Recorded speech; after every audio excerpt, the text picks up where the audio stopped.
Hello and welcome. My name is Marc Blatstein, the physician founder of Physician Presentence Report Service. Today's YouTube is going to be centered on the First Step Back programming and earned time credits, and the fact that at this point in history, if you have to go to prison, nobody wants to go to prison. But if you do, that you can actually, with earned time credits, earn credits towards early release.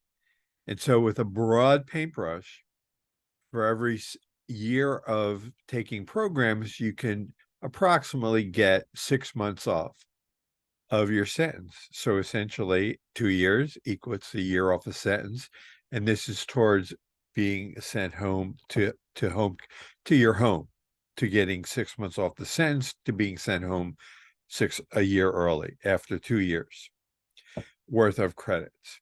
Now, the caveat is that the Bureau of Prisons is a large agency. They're going back and forth, changing the rules of the road as how they and when they decide to change from 10 earned time credits to 15.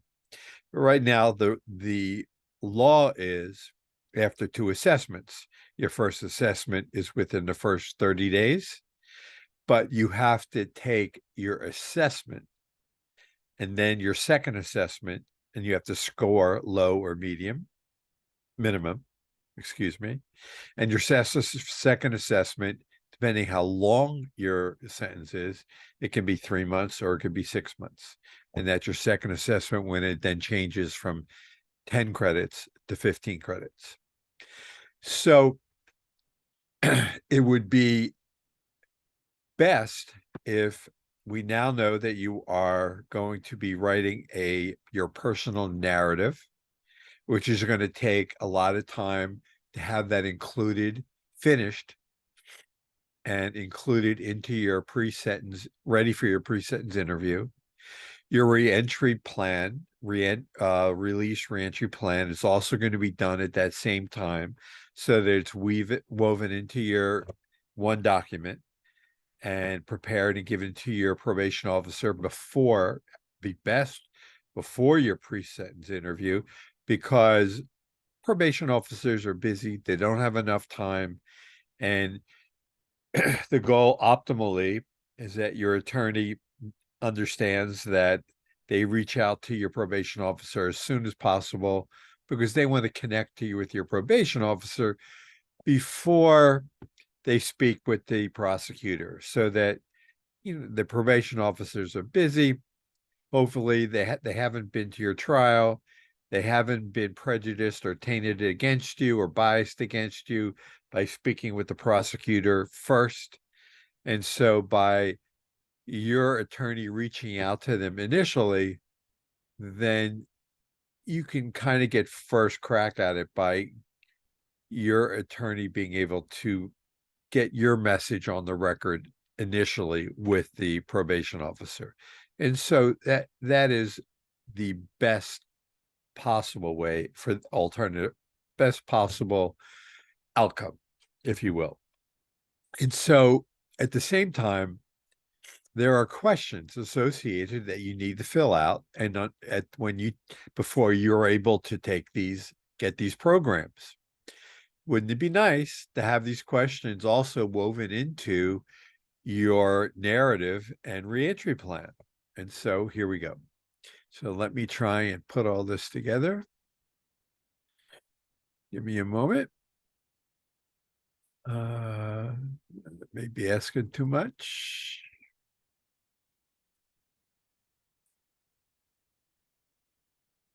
No, I didn't want to do that.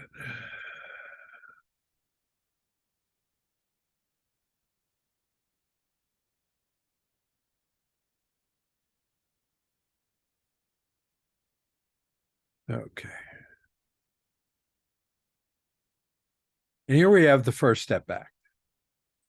And the First Step Back has a plethora of programs. And I haven't gone through this, or I may have already.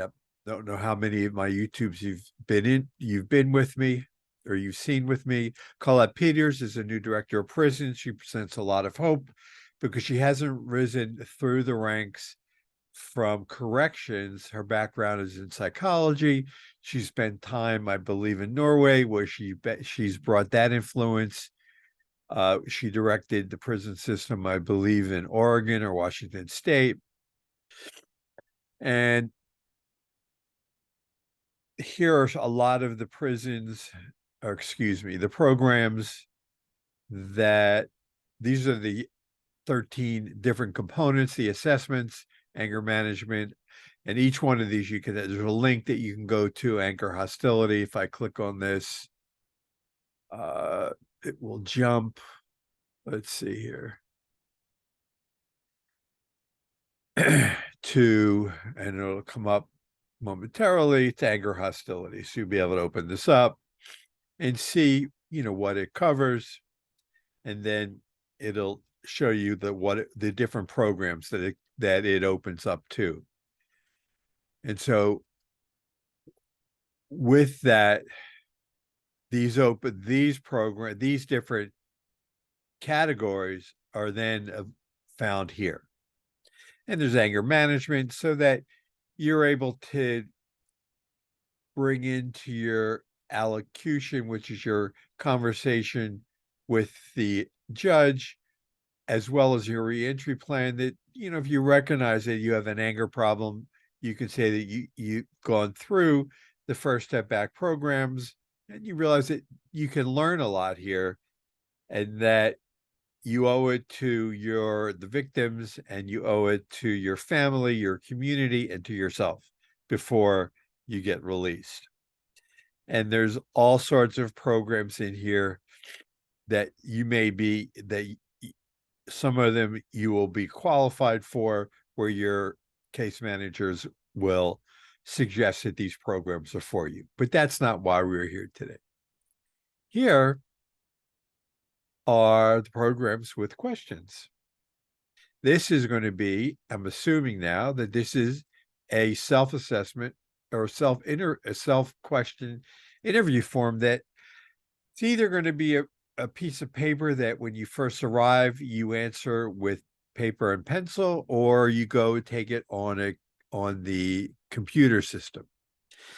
And it says, thank you for taking the time to talk with us. So it may be that it's through the conversation. Your goal is to understand your thoughts on the process, assessment needs, the conversations documented. So here it says it's an inmate interview form. So it may be that they're interviewing you. But here are the questions. And so wouldn't it be nice if you familiarize yourself with these questions ahead of time? First step back, how familiar are you with it?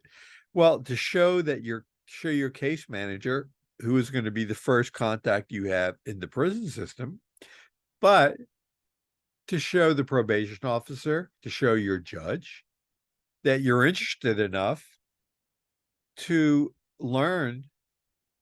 This is going to be showing how you're going to address your criminogenic needs, because now that you're a convicted felon, it's assumed that you have criminogenic needs. So from their perspective, not yours, because your family doesn't believe that you need to go to prison. You don't believe you have to go to prison, but from their perspective that you do. So therefore, you need to read everything here from going forward through the eyes of the stakeholders, who are the persons that are responsible for your future, and they have control over your life. And so from their perspective, you're a criminal. And so from their perspective, they have to see incremental improvements for you over time. And in doing so, they need to see a reduction in your criminogenic need. And this is their assessment.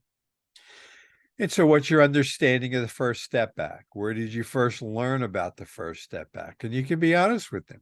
You learned about it just from going online and reading about the Bureau of Prisons, or you read it in the news. The needs assessment process. How are these needs identified? Did you take their inmate survey on TrueLinks? So the TrueLinks is their inmates. Is there whatchamacallit, it's their email system. If you ask, did you have any feedback, how they were presented? I don't know how it's going to be done. Are you aware of your identified needs under the First Step Act? Who first told you about First Step Act needs? How were you told? First Step Act programming. What First Step Act programs are available at your institution? I have them all identified. So anyone who comes through my system with me, you actually, when we're done, you go to the courtroom and you have a packet that is available. In fact, before I close this YouTube out, I will show you what your attorney presents to the judge, if I don't forget. So you will have all this, so you will know exactly the programs that will be available at your institution. Now, because they're available doesn't mean that they're available, because there may be staffing shortages, or there may be more inmates, too many inmates. In other words, there may be not enough space. There may be sold out, so to speak. In other words, there may be more inmates than there are seats available in a class. Or are you pending participation? And then what programs are you waiting to complete? You don't know this at this point in time. The second is a staff interview form. I don't understand the difference at this point, but this too has questions. And again, thank you for taking the time to talk with us. It seems to have a similar introduction here, but there are questions. A little bit the same.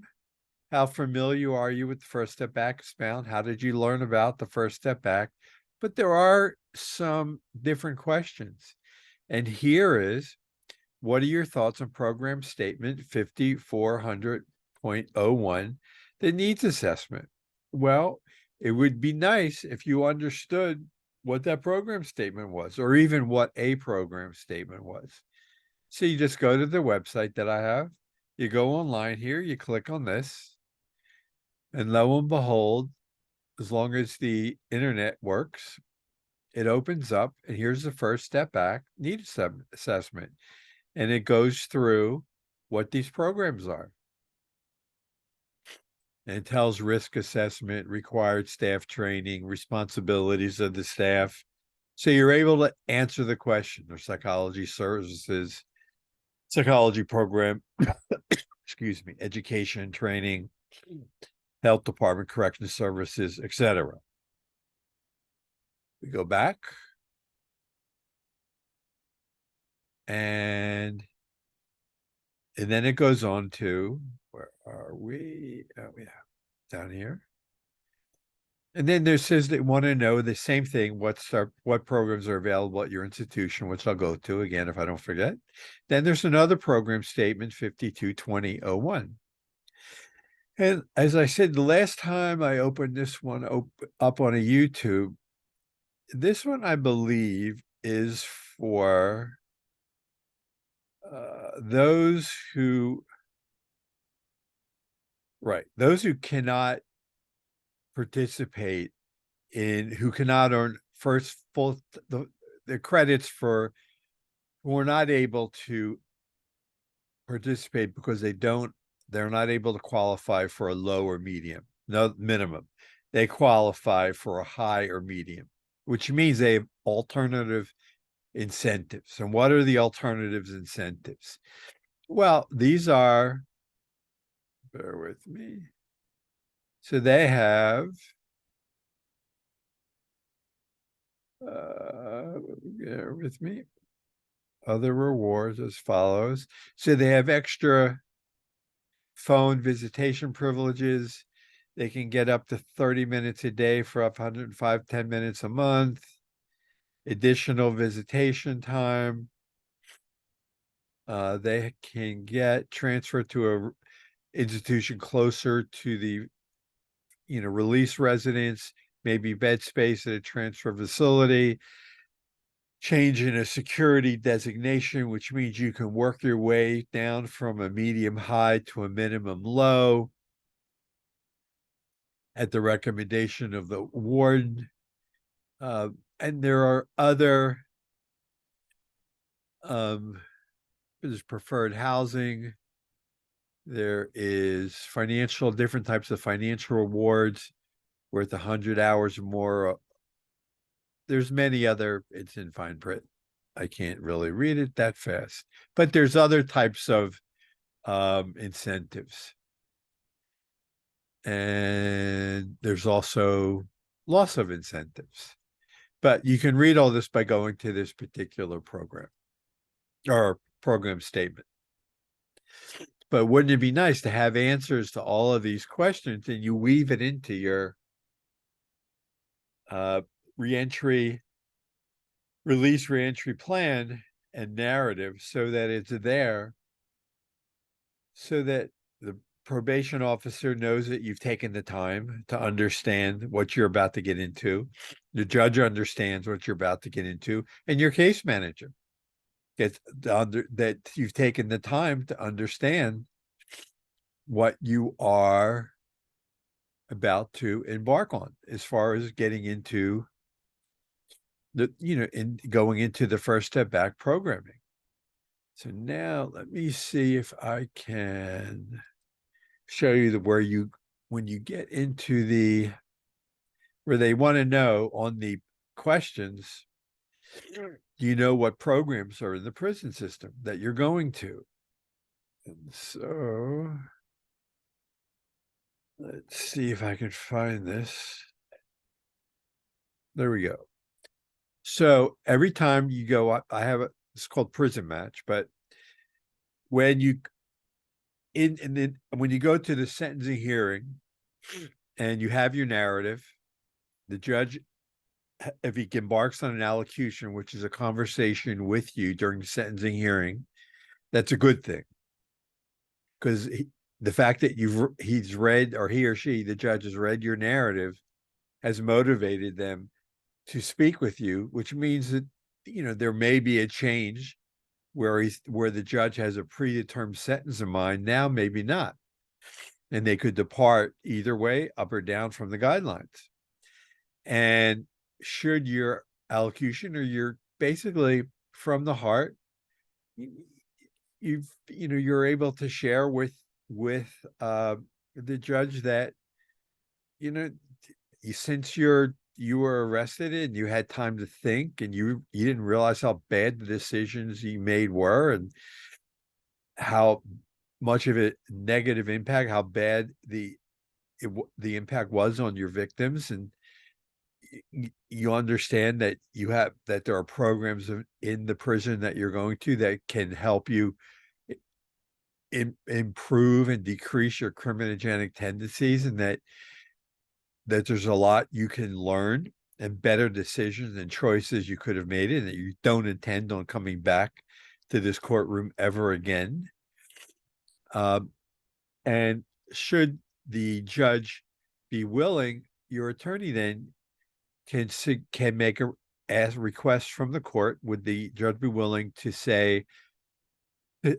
add to the order that would he be willing to recommend to the Bureau of Prisons a placement based on a need you may have, for example, a drug program, or a program based on, let's say if you're a woman where you have post-traumatic stress disorder for whatever the reason may be, and it's documented through your pre-sentence report, and the judge may say, okay.